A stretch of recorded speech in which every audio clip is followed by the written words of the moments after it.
Salvador Jesucristo. Yo las invito a que podamos inclinar nuestros rostros, que podamos rogarle al Señor que en este tiempo Él hable a nuestro corazón, si así Él quiere, ¿sí? Así que vamos a orar en reverencia. Padre, te damos gracias por el regalo de poder tener tu palabra y la oportunidad que tenemos de poder meditar juntas en ella. Abre nuestros ojos y danos entendimiento de tu palabra. Gracias porque a través de ella podemos conocerte y conocer a Cristo. Guíanos al reflexionar en este pasaje, Señor. Te damos muchas gracias, honramos tu nombre, Señor, porque solo tú eres digno. En el nombre de Jesús oramos. Amén y amén. Amén. Yo las invito a que podamos ir al libro de Esther. Recién cantábamos de la gracia y el título de este mensaje es La gracia y el favor de Dios. Y vamos a estar viendo todo el capítulo 2 de Esther, así que lo vamos a tener ahí preparado.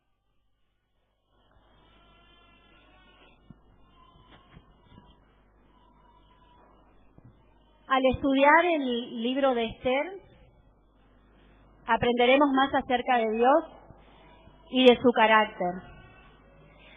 Y mi oración es que podamos encontrarnos con Cristo en cada detalle de esta historia.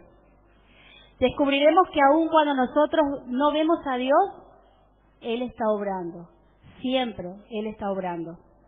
Y esta verdad es importante porque en algunos momentos podemos vernos tentadas a pensar que Dios no está presente en nuestras vidas y en las circunstancias que nos acontecen. O podemos vernos tentadas a pensar quizás que no hemos actuado bien y por eso Dios se ha apartado de nosotras. Pero nuestra confianza en la presencia de Dios en nuestra vida no debe estar basada en lo que nosotros sentimos, sino en la fidelidad del Dios en quien creemos. Este libro tiene como propósito exhortarnos a servir a Dios en obediencia y valentía piadosa, a caminar con fe, confiando en la providencia oculta de Dios para llevar a cabo sus propósitos eternos. Así que pensando en esta pequeña introducción y recordamos lo que vimos en la primera, esto debe alentar nuestro corazón. Esto debe traer esperanza a nuestras vidas, gozo a nuestras vidas, fortaleza a nuestras vidas. Así que vamos a leer el pasaje que nos toca hoy. Esther, capítulo 2, vamos a leer desde el versículo 1. Dice el título, Esther es proclamada reina. Pasadas estas cosas, sosegada ya la ira del rey Asuero, se acordó de Vasti y de lo que ella había hecho y de la sentencia contra ella.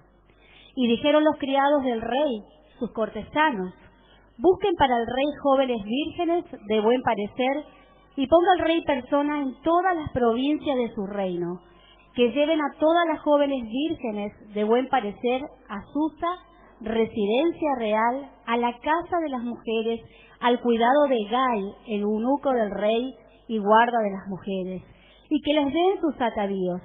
Y la doncella que agrada a los ojos del rey, reine en lugar de Vasti. Esto agradó a los ojos del rey y lo hizo así. Había en Susa, residencia real, un varón judío cuyo nombre era Mardoqueo, hijo de Jair, hijo de Simei, hijo de Cis, del linaje de Benjamín, el cual había sido transportado de Jerusalén con los cautivos que fueron llevados con Jeconías, rey de Judá, a quien hizo transportar Nabucodonosor, rey de Babilonia. Y había criado a Hadasa, es decir, Esther, hija de su tío, porque era huérfana. Y la joven era de hermosa figura y de buen parecer. Cuando su padre y su madre murieron, Mardoqueo la adoptó como hija suya. Sucedió, pues, que cuando se divulgó el mandamiento y decreto del rey, y habían reunido a muchas doncellas en Susa, residencia real, a cargo de Gal, Esther también fue llevada a la casa del rey, al cuidado de Gai, guarda de las mujeres.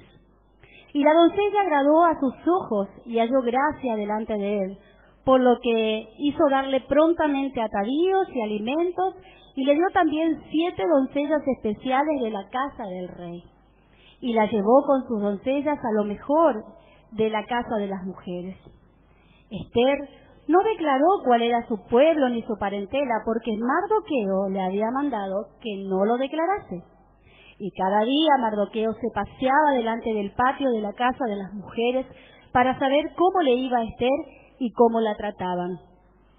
Y cuando llegaba el tiempo de cada una de las doncellas para venir al rey Asuero, después de haber estado 12 meses conforme a la ley acerca de las mujeres, pues así se cumplía el tiempo de sus atavíos, esto es, 6 meses con óleos de mirra y 6 meses con perfumes aromáticos y aceites de mujeres. Entonces la doncella venía así al rey. Todo lo que ella pedía se le daba, para venir ataviada con ello desde la casa de las mujeres hasta la casa del rey. Ella venía por la tarde y a la mañana siguiente volvía a la casa segunda de las mujeres a cargo de Saasgaz, eunuco del rey, guarda de las concubinas. No venía más al rey salvo si el rey la quería y era llamada por nombre. Cuando le llegó a Ester, hija de Abigail, tío de Mardoqueo, quien la había tomado por hija al tiempo de venir al rey, ninguna cosa procuró, sino lo que dijo Hegai, eunuco del rey, guarda de las mujeres, y ganaba a Ester el favor de todos los que la veían. Fue pues Ester llevada al rey Asuero a su casa real en el mes 10, que es el mes de Tebet, en el año 7 de su reinado. Y el rey amó a Ester más que a todas las otras mujeres, y halló ella gracia y benevolencia delante de él más que todas las demás vírgenes. Y puso la corona real en su cabeza, y la hizo reina en lugar de Vasti.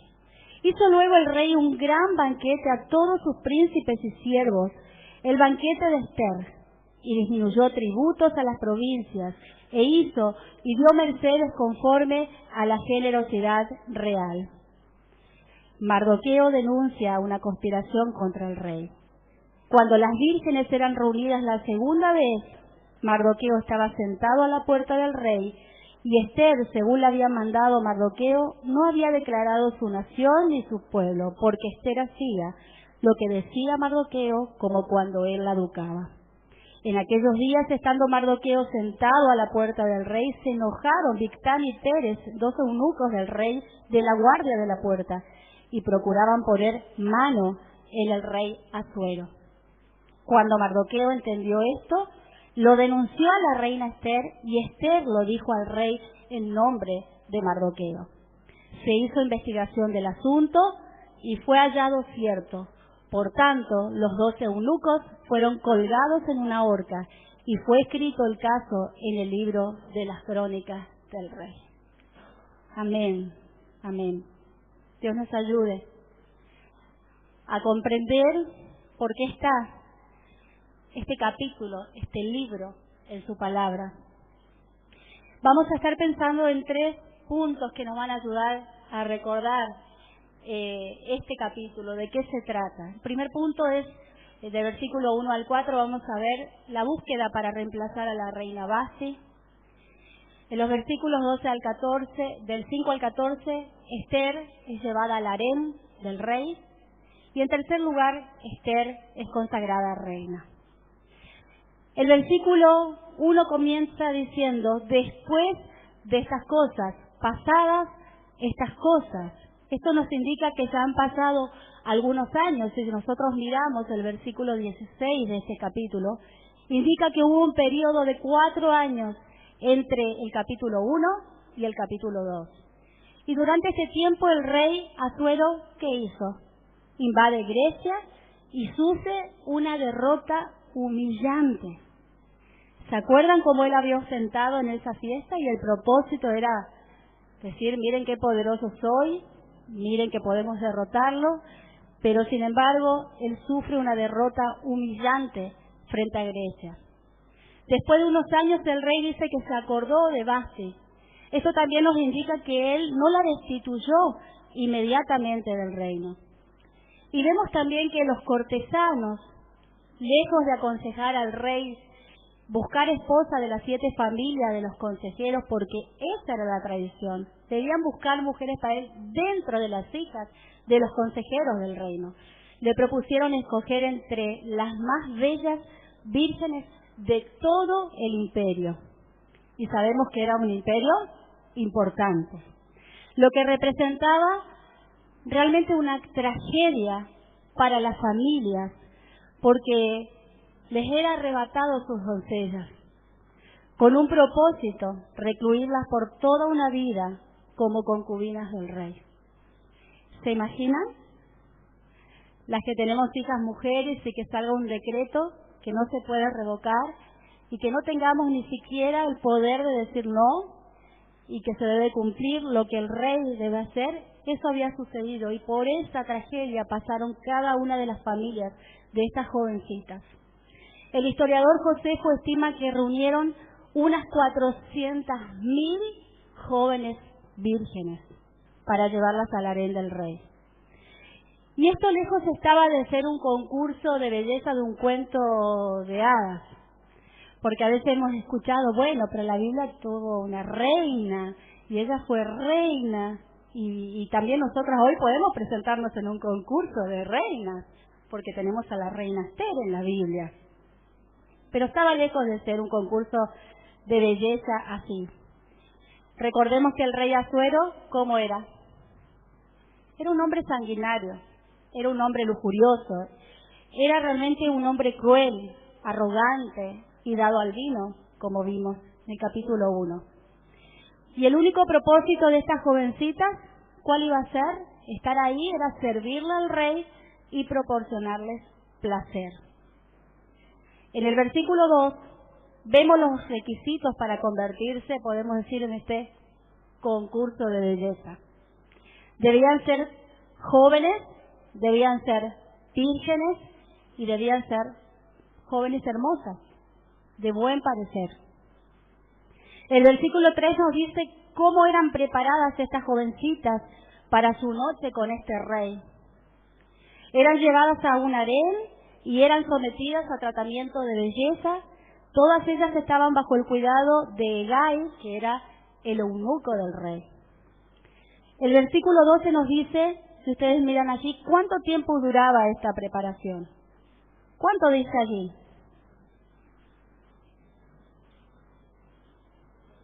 ¿Cuántos? 12 meses. 12 meses duraba. ¿Y quién se convertiría en reina según el versículo 4? La joven, dice, que más agradara al rey. Esa se iba a convertir en reina. O sea que una de 400.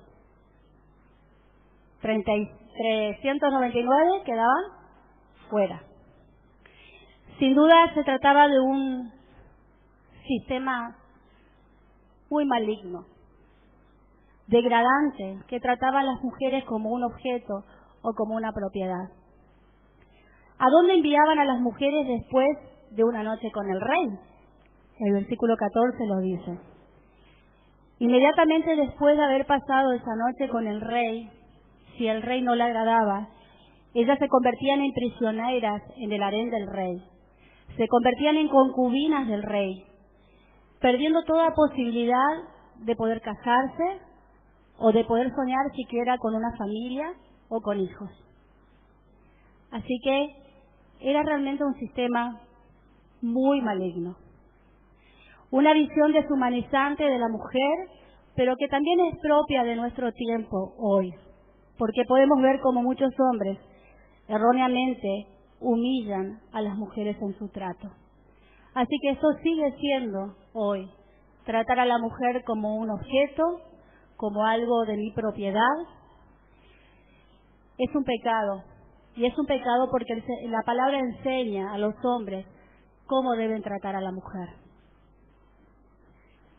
Dice Primera de Timoteo 5:2, nos habla de cómo debe tratar los hombres a las ancianas y cómo deben tratar a las más jovencitas. Dice a las ancianas como a madres y a las jovencitas como hermanas, y dice con toda pureza. Eso es lo que enseña la palabra de Dios. También manda a los hombres a evitar tener conductas impropias hacia las mujeres, como parte de la familia de Dios y como coherederas del reino de Dios. Y en Efesios 5, 25 al 33, un pasaje muy predicado en esta iglesia también, habla de brindar un trato respetuoso y amoroso hacia la mujer. De acuerdo a la Biblia, el hombre es la cabeza espiritual de la familia y su esposa lo acompaña en el liderazgo. Pero el verdadero liderazgo espiritual al que el hombre es llamado es de servicio. Así como Cristo sirvió a sus discípulos, aún al punto de lavar los pies de ellos, también el esposo debe servir a su esposa. Un esposo sabio que honra a Cristo no va a sacar ventaja de su papel o de esta autoridad que Dios le da. Y una esposa sabia que honra a Cristo no procurará menospreciar el liderazgo de su esposo. Si esto se toma en cuenta, si esto se aplica a la vida, tanto el esposo como la esposa cristiana, se evitará la desunión y el quiebre en el matrimonio. Muchas veces las relaciones se rompen, no por falta de conocimiento, sino por falta de obediencia a la palabra de Dios, de rendirnos a lo que Él nos pide que hagamos. También en 1 de Pedro 3:7, Dios le dice a los hombres que sean comprensivos con sus esposas y que vivan sabiamente con ellas, dando honor a la mujer. Esta frase, sean comprensivos y vivan sabiamente, denota una actitud continua, no algo que lo hago por momentos, sino algo continuo, nos está diciendo. Día tras día, semana tras semana, año tras año, es un mandato específico a convertirse en un esposo comprensivo que conoce a su compañera, un líder con verdadera sabiduría para vivir con ella. En los tiempos de Pedro, desde los gobernantes hasta el jefe de una familia común que no tenía ningún trabajo, podemos decir, como gobernadores, o eran la clase social común, por decir así, el trato a la mujer era deplorable. Era deplorable. Así que esta era una instrucción, podemos decir, revolucionaria para los lectores de Pedro. Lo que Pedro estaba diciendo, sean comprensivos con sus mujeres, vivan sabiamente, den honor a sus esposas, era totalmente revolucionario para sus lectores. La idea de dar honor tiene relación con mostrar estima y valor a la mujer, porque fuimos creadas a imagen y semejanza de Dios, y esa es una dignidad inviolable. Por eso el Señor manda al hombre a tratar a su mujer de esta manera. Un padre de familia no solo es llamado a tratar con alta estima a su mujer, sino que también inmediatamente se convierte en el patrón para sus hijos y para otras personas externas a la familia. El padre de familia debe enseñar a sus hijos el respeto hacia su mamá y también hacia otras mujeres. Sabemos que más habla el ejemplo que lo que nosotros podamos decir, ¿no? Entonces, el papá está haciendo una influencia para esos hijos varones o para esas hijas mujeres, de cómo ellas también deben esperar del trato de aquel que posiblemente pueda llegar a ser su esposa. Así que es importante lo que Dios está enseñando. El hombre además es el garante de la defensa de su mujer. Cualquier ataque que reciba su amada se convierte inmediatamente en un ataque propio. A veces escuchamos cuando los esposos salen en defensa de sus esposas porque se ha dicho algo que no es cierto o porque se está hablando algo que no es verdad. Y la frase que se usa secularmente, que no debería ser usada en nuestra congregación, entre creyentes, que poserudo, ¿no? Como diciendo, ¿qué tiene que salir a defender a la mujer? Mirá, ¿cómo puede ser esto? Pero este principio lo podemos ver claramente en la manera en que Jesucristo cuida de su novia, que es la iglesia. Y por eso le pide al esposo que ame y cuide a su esposa como Cristo ama y cuida a su iglesia. Cuando el Señor confrontó a Saulo en el camino a Damasco en Hechos 9:4, sus palabras defensivas fueron claras y reveladoras. Saulo, Saulo, ¿por qué me persigues? Sabemos que Saulo perseguía a los cristianos, a la iglesia de Cristo. En otras palabras, Jesucristo asume que un ataque hacia su iglesia, su novia, es un ataque hacia él mismo. Y este mismo principio debe ser manifestado en la relación matrimonial. Así que podemos ver, y hay muchos textos más, que el maltrato a la mujer no es un tema irrelevante para Dios. Dios establece el modo en que nosotros debemos relacionarnos y cómo debe ser el trato del esposo hacia la esposa y de la esposa hacia el esposo. Que no permita el Señor que nosotros digamos, somos de Cristo y nos tratemos de una manera como lo hacía en ese tiempo, de una manera realmente deshumanizante a la mujer, degradante, creyendo que ella no puede aprender o alcanzar el conocimiento quizás que el hombre puede alcanzar, sino que le demos honor, como dice, que el esposo pueda dar honor a su esposo y pueda cuidar de ella. El segundo punto, Esther es llevada al harén. Dice el versículo 5 que había un varón judío en Susa llamado Mardoqueo de la tribu de Benjamín. Su familia, dice el versículo 6, había estado entre los que, junto con Jeconías, rey de Judá, habían sido desterrados de Jerusalén y llevados a Babilonia por el rey Nabucodonosor. Así que Mardoqueo no pertenecía a ese lugar. Mardoqueo era un extranjero viviendo en Susa, como muchos otros que se hallaban allí. Como también lo somos nosotras en este mundo. A veces sentimos mucha impotencia cuando vemos esto, ¿no? Y vemos cómo también a veces la mujer quizás se presta a ese trato deshumanizante. Lo vemos en las mujeres que quizás hacen comerciales, o que hacen tapas de revistas, o que participan de una película, un programa. Y vemos que esto se ha naturalizado tanto para el hombre como la mujer, que realmente esto es controversial con nuestro mundo. Tenemos que pensar que nosotros somos extranjeras y peregrinas de paso por este mundo, como dice Primera de Pedro 2:11. Y también dice Filipenses 3:20 que somos ciudadanas del cielo, que nuestra ciudadanía está en el cielo. Esto nos va a entristecer, pero debemos recordar que somos embajadoras de Cristo. Y a través de nosotras, nuestra vida acá tiene un propósito, porque a través de nosotras Dios está llamando a las personas, ¿para qué? Para que se reconcilien con Él, para que se vuelvan a Él. Así que somos embajadoras de Cristo.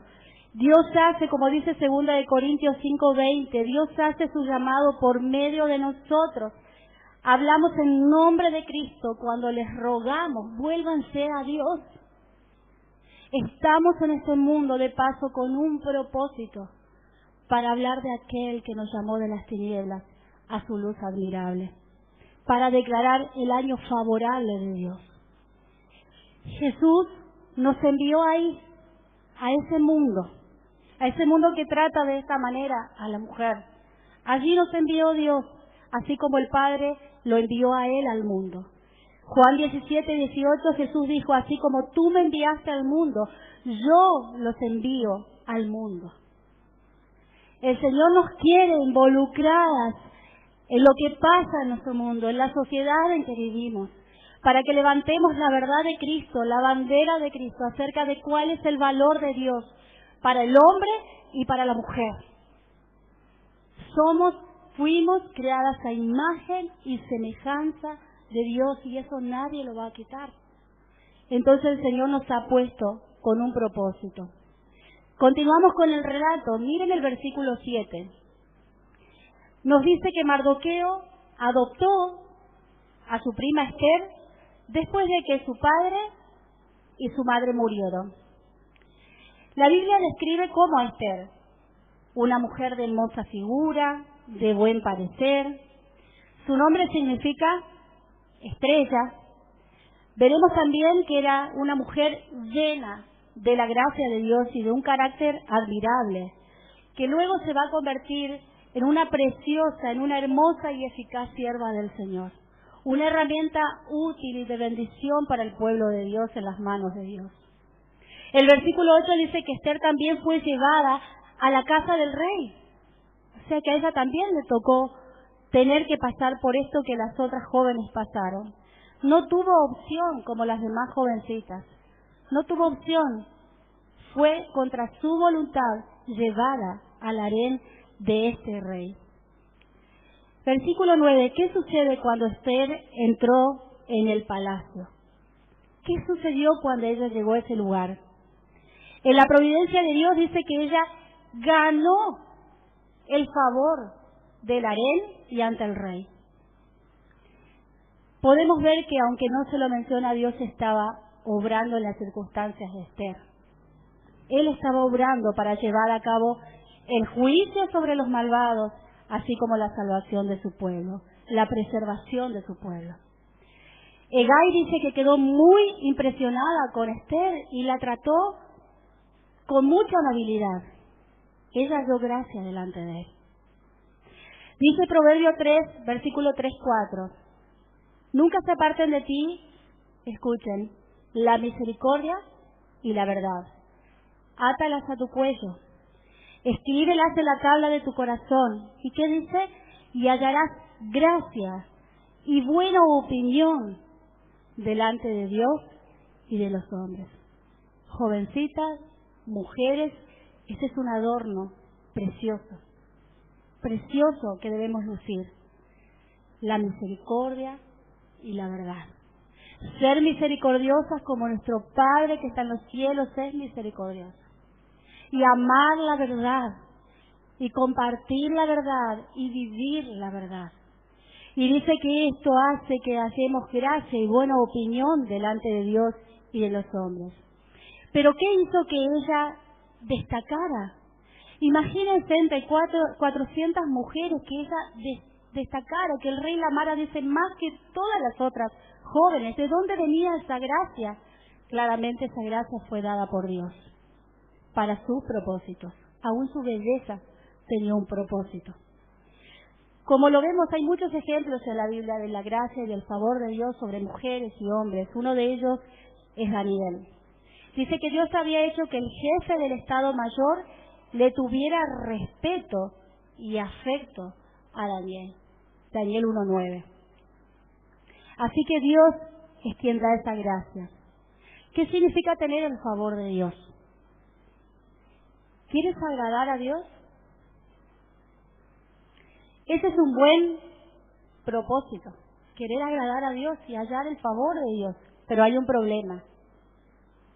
No podemos agradar a Dios esforzándonos más, ni portándonos mejor, ni teniendo un mejor desempeño, o siendo perfectas, porque no podemos ser perfectas. Somos seres caídos y vivimos en un mundo dañado por el pecado. Somos pecadoras necesitadas de la gracia y del perdón de Dios. Entonces, ¿cómo podemos agradar a Dios? Dios se complace cuando le creemos y cuando actuamos en base a lo que creemos, en base a esa fe. Porque dice Hebreos 11:6 que sin fe es imposible agradar a Dios. No dice es difícil agradar a Dios, dice es imposible. Es algo que no va a suceder nunca. Si no tenemos fe, no podemos agradar a Dios. Y somos agradables a Él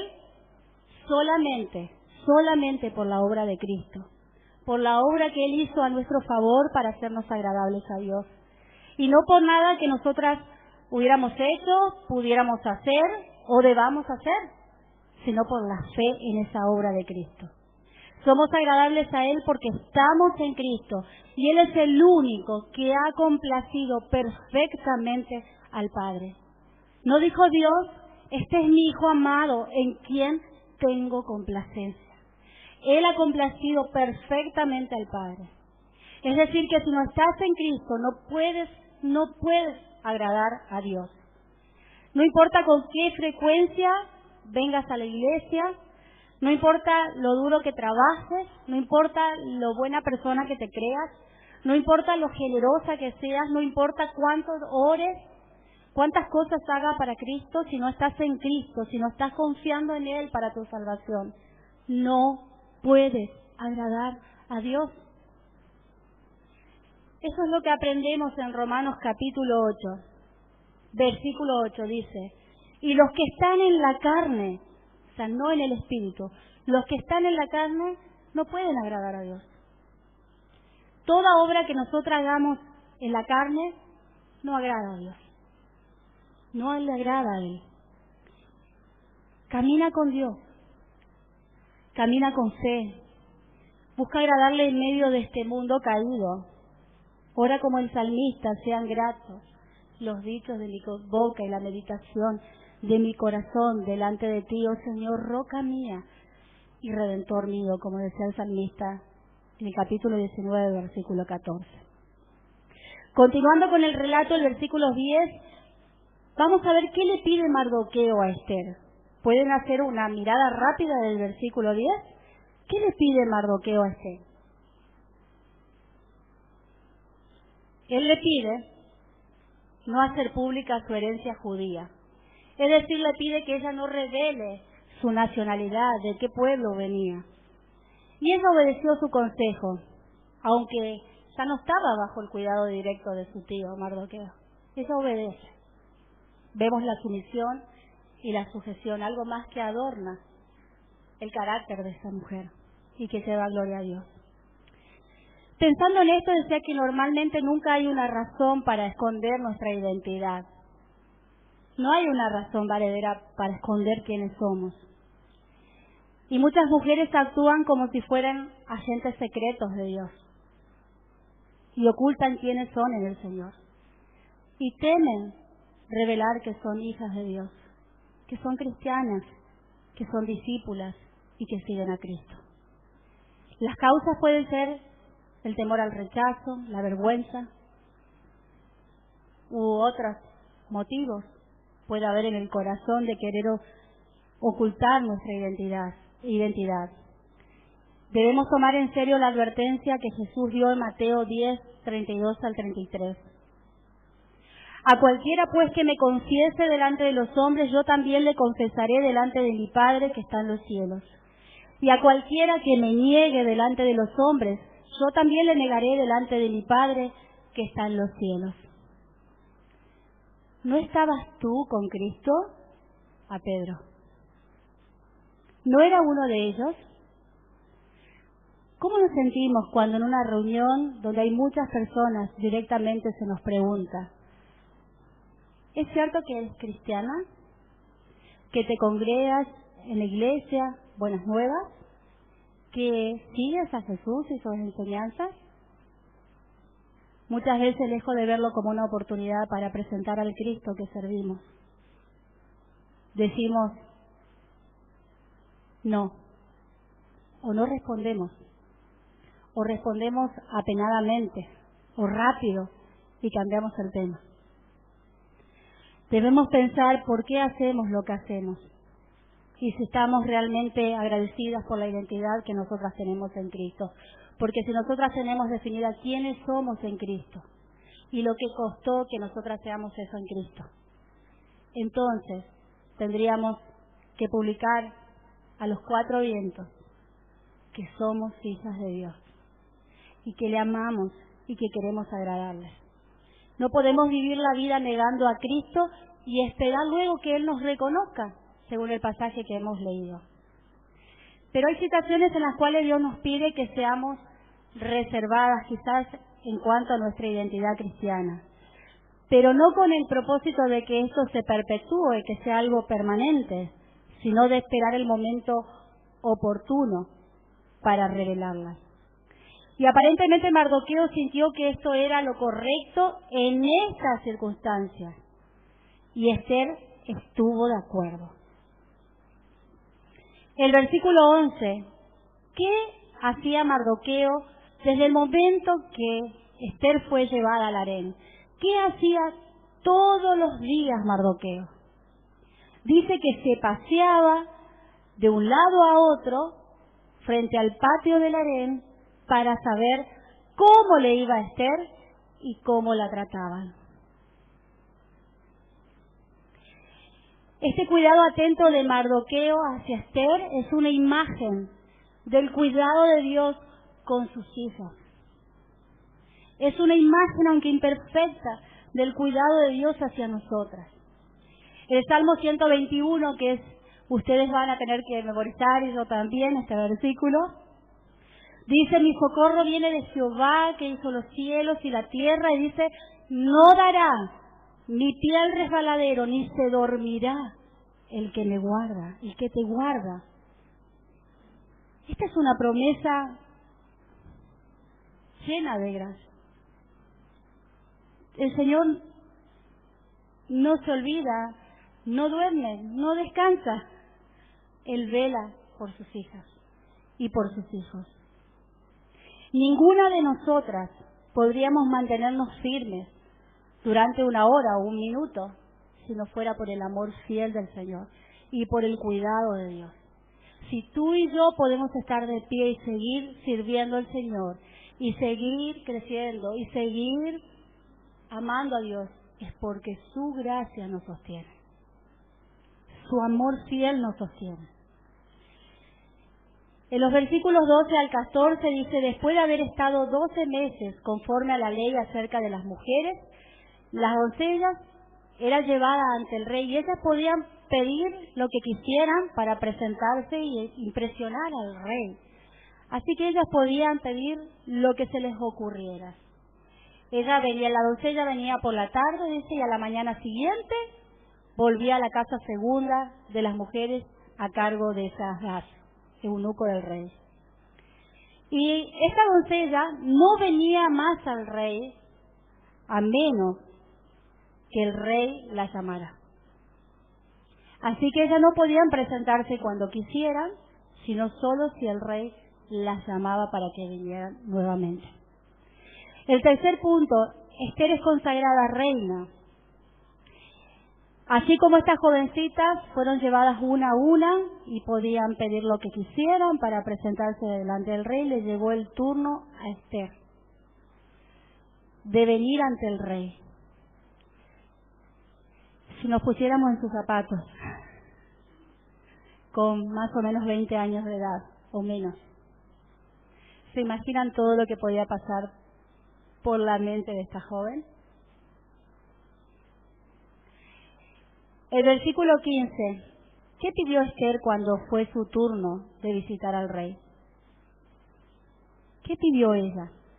Porque ella podía pedir lo que quisiera, y más aún porque ella había hallado el favor del eunuco, del guarda de las mujeres. Ella podía pedir más aún que las otras mujeres. Pero dice la palabra que no pidió nada aparte de lo que Hegai le sugirió. Ella siguió su consejo y dice que todos los que la veían, en otra traducción dice que la admiraban. La admiraban. Porque de ser una joven huérfana, una joven quizás pobre, judía, exiliada, una vez que se encontró que todo el favor tenía el favor de todos los que estaban allí, podría enorgullecerse. Y voy a pedir el doble de lo que las otras jóvenes pidieron. Pero sin embargo, no lo hizo. Todos los que la veían la admiraban. Yo te pregunto, ¿conoces una joven, una mujer en quien el favor de Dios está sobre su vida? ¿Qué haces cuando hayas una persona así, donde la gracia de Dios está sobre ella? ¿Cómo actúas? ¿Puedes manifestar tu admiración, tu agradecimiento, el querer imitar a esa mujer? ¿O sientes envidia y tratas de derribarla?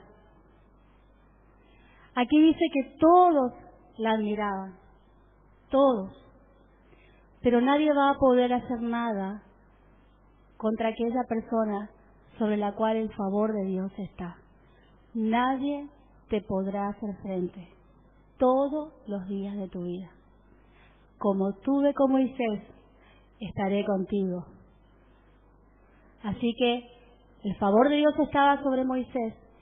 El favor hoy día está sobre muchas mujeres y hombres, quienes el Señor usa como una herramienta útil para su gloria. Y nadie les podrá hacer frente, porque el favor de Dios está sobre esa persona. Podemos ver aquí algo más que adornaba el carácter de Esther, que es el contentamiento. Ella estaba satisfecha ya con todos los favores que estaba recibiendo allí dentro del harén. Ahora yo te pregunto, ¿estás contenta en cualquier circunstancia? ¿Cuál es el secreto del contentamiento? ¿Cómo ella podía estar contenta si se avecinaba algo que era realmente una tragedia? Una joven llevada, virgen, hermosa, con un futuro por delante, llevada ante un rey tan malvado, tan necio. Filipenses 4:13 nos revela que Pablo pudo ver la vida desde la perspectiva de Dios. Y ese es el secreto del contentamiento. Pablo pudo ver la vida desde la perspectiva de Dios. Se concentró en lo que debía hacer y no en lo que debía tener. Tenía sus prioridades definidas y estaba agradecido por cada cosa que Dios le había dado. Podía tener contentamiento en la escasez y en la abundancia.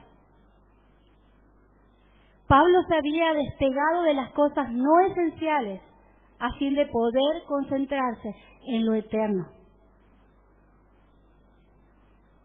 Alguien escribió que la felicidad es el resultado de nuestra rendición a las elecciones de Dios para nuestras vidas.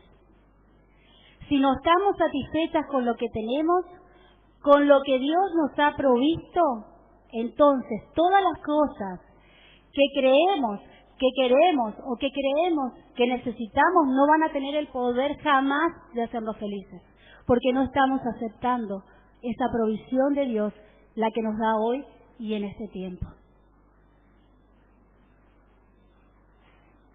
El contentamiento no se fundamenta en un cambio en mis circunstancias, sigue escribiendo este escritor, sino que se basa en un cambio en mí, en mi corazón, en tener la perspectiva correcta de las cosas que he recibido, que se me ha encargado, que es lo que Dios me ha dado, como lo hacía Pablo. Es la voluntad de aceptar las elecciones de Dios.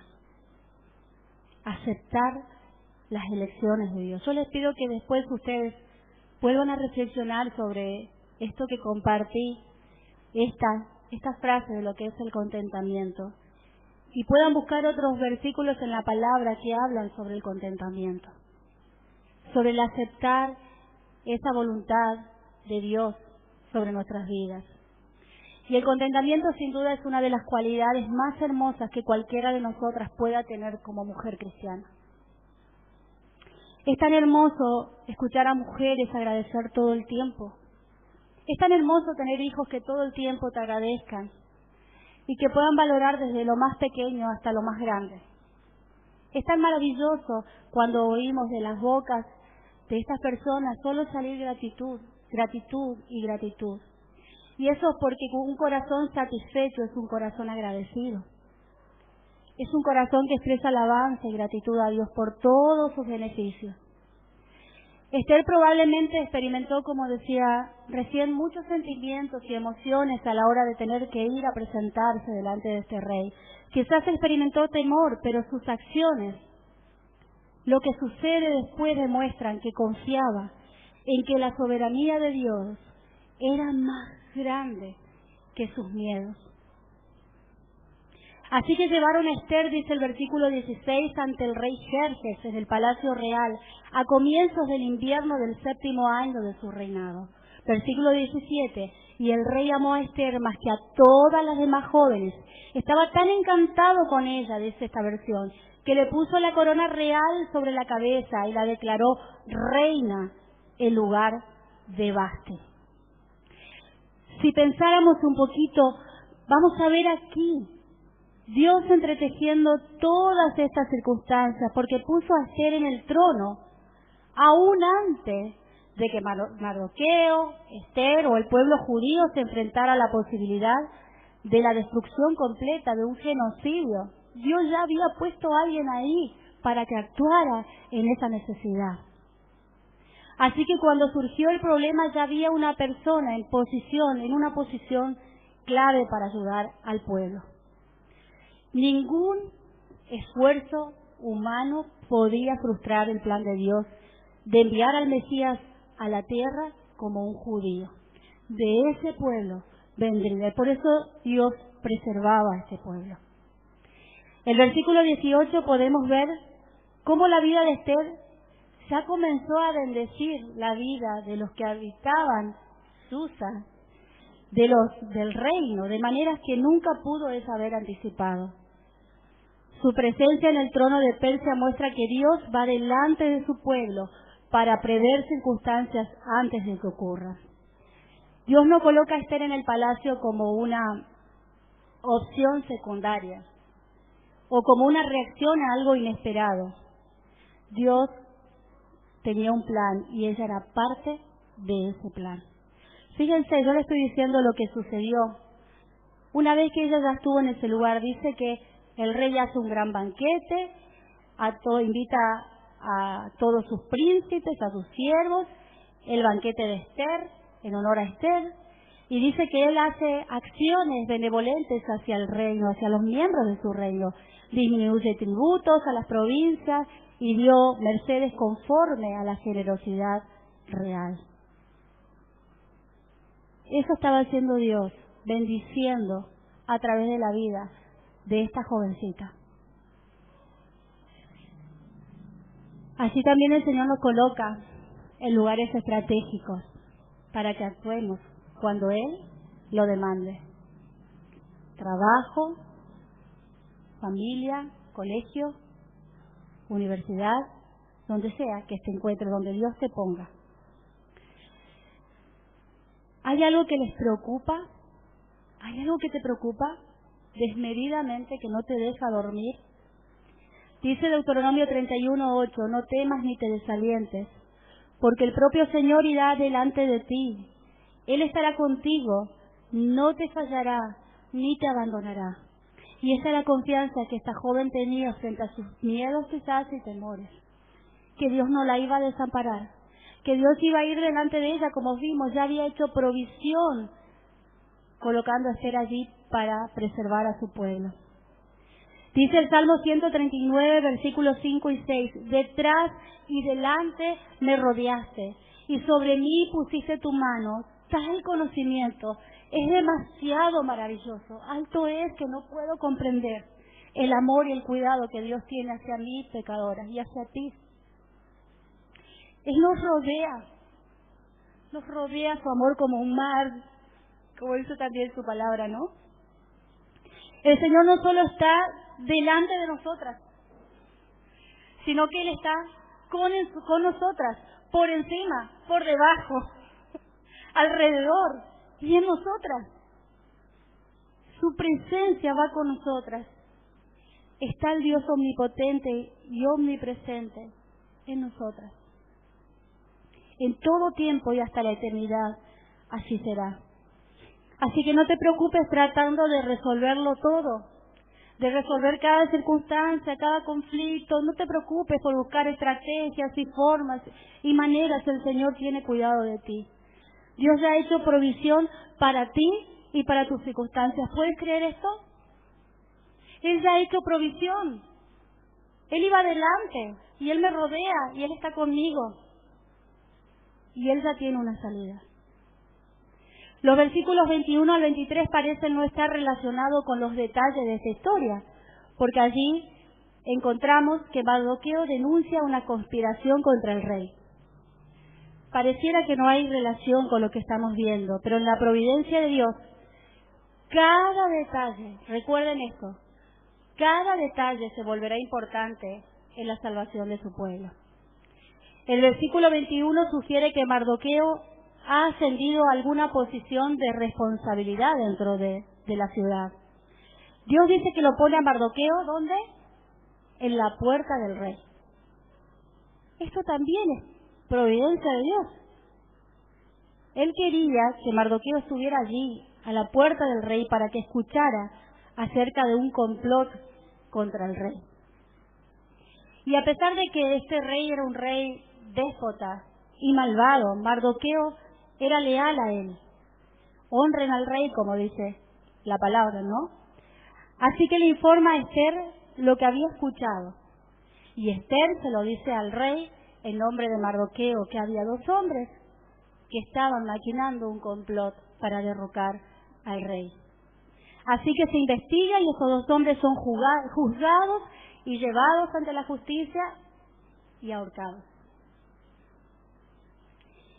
Este hecho cambiaría el curso de la vida de Mardoqueo. Lo vamos a ver más adelante. El curso de la vida de Mardoqueo, de Esther y del pueblo. Nada de lo que Dios hace sin propósito. Todo tiene un propósito. Así que la buena obra de Mardoqueo, si vemos ahí, podríamos decir, pasó sin reconocimiento. No hubo un reconocimiento por haber sido leal al rey. Nadie lo aplaudió, el rey no le hizo un presente, no lo puso como, o lo paseó por la ciudad como hacían cuando alguien hacía algo por el rey, algo bueno. No, él no fue reconocido en ese momento. Pero tenemos que recordar, esto nos enseñó en principio, que al final tu fidelidad, la fidelidad de su pueblo será recompensada un día. Aunque no recibas aplausos aquí, el Señor ve tus obras, conoce tus obras. Dice Gálatas 6:7, no os engañéis, Dios no puede ser burlado. Todo lo que el hombre sembrare, eso también segará.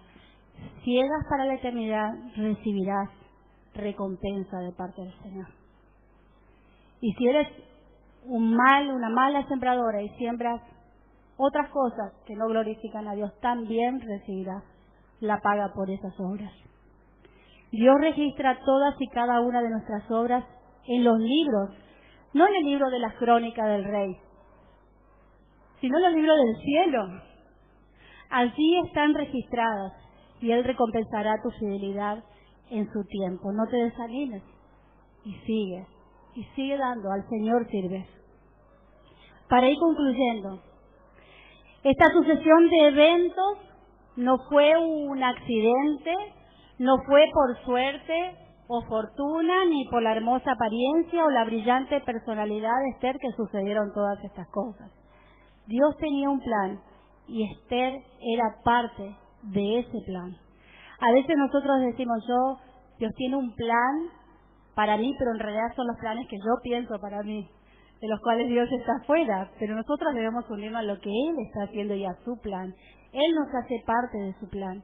Como lo dice el Salmo 75, 6-7, porque ni de oriente, ni de occidente, ni del desierto viene el enaltecimiento. Mas Dios es el juez. A este humilla y a aquel enaltece. Al que Él quiere levanta y al que Él quiere humilla. Eso nos está diciendo. Así que si esta mujer fue resaltada es porque Dios lo quiso así. De la misma manera nosotras tenemos un lugar en el plan de Dios. Donde quiera que nos encontremos ahora, Dios tiene un propósito para que estemos en ese lugar. Todo tiene un propósito en Dios. A veces conocido y a veces no. Pero nada se sale de su control. Esto nos llama a confiar, así como vemos que Esther y Mardoqueo lo hicieron.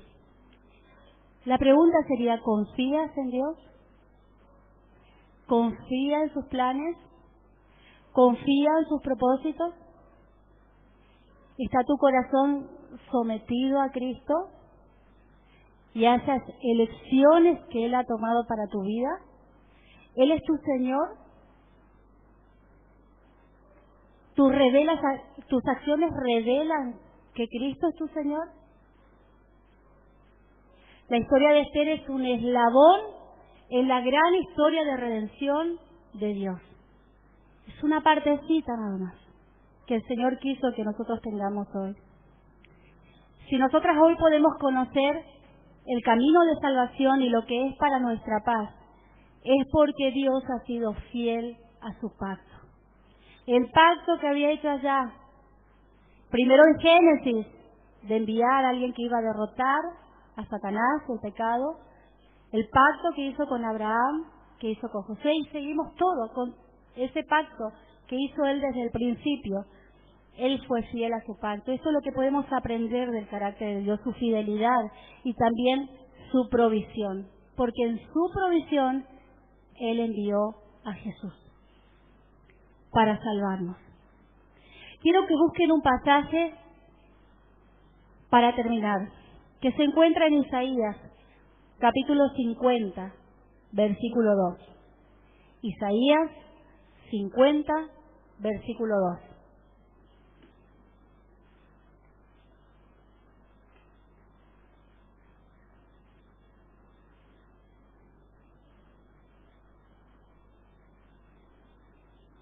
Dice así: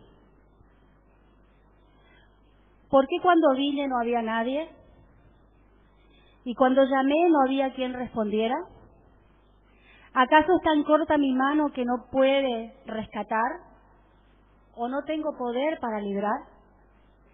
He aquí, con mi reprensión seco el mar.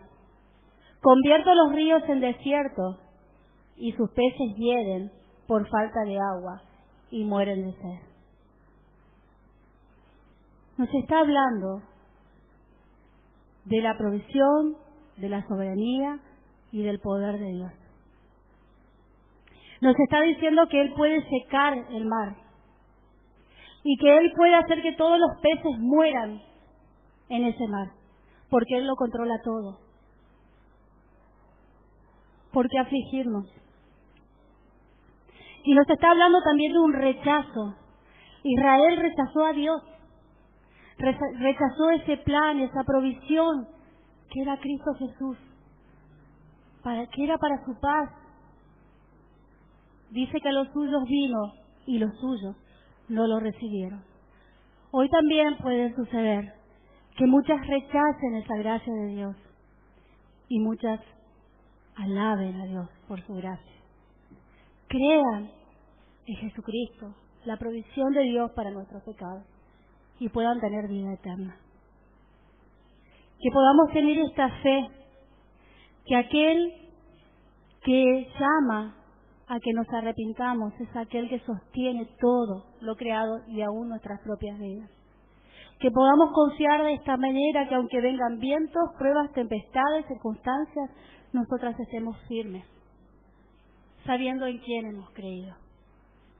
Que el Señor nos ayude. ¿Oramos? Te damos muchas gracias, oh Padre. Te damos gracias por hacernos comprender tu palabra, por darnos tu espíritu. También por llevarnos a evaluar y a examinar nuestras vidas continuamente. Gracias por revelarnos la condición de nuestro corazón, nuestra falta muchas veces de fe, que se demuestra en cómo nos afligimos y reaccionamos frente a las circunstancias de la vida. Pero, Señor, ese contentamiento al cual tú nos llamas es poder aceptar esas elecciones para nuestras vidas que tú has trazado, Señor. Es poder gozarnos en la salvación que tenemos en Cristo. No hay nada más que nuestra alma necesite con desesperación, que es el perdón de nuestros pecados. Es estar reconciliado contigo, Señor. No hay nada más. Todo lo demás, Señor, es secundario y pierde valor ante la belleza del Evangelio. Gracias por preservar a tu pueblo, por haberlo hecho en el pasado y por seguir haciéndolo hoy. Gracias por sostener nuestras vidas. Gracias porque tú velas por nosotros, Señor. Perdónanos, Señor, nuestra falta de fe. Perdónanos, Señor, por no poder no unirnos a lo que estás haciendo, sino buscar nuestros propios planes y caminos. Perdónanos, Señor. Gracias te damos por Cristo y porque en Él tenemos perdón de nuestros pecados, porque en Él tenemos vida eterna. Es una promesa que tú has dado para todos aquellos que creen en ti. Te damos gloria y honra. Solo a ti, Padre. En el nombre de Jesús. Amén.